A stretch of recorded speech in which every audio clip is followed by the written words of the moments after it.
Hello, good afternoon. Today, 2022, August 3rd, and Friday. Okay, today's showing is the Microsoft Word, called WinWord, and this table is organizing the data from the European Union safety gates and get the alert number and the hazard and the message on.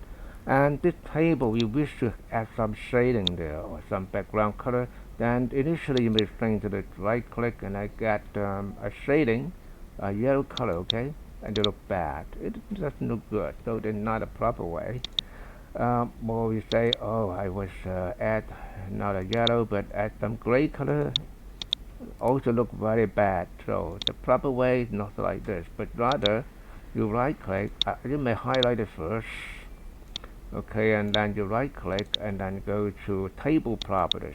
In table properties, go to borders and shading and fill without fill. We don't fill it, then you can just do the 10% gray color automatic, and then you can get a very nice background color.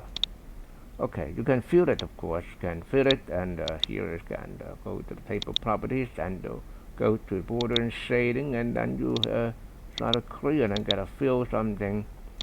Fill with the color. That would fill both way possible. That depends on which one you like it. And this one, the previous method is a little bit more finer, and let's look a little bit darker. Okay, anyway, that is the proper way to get a shading to the table. Thank you for listening, and in the next video we'll talk about paging the photo. Stay tuned.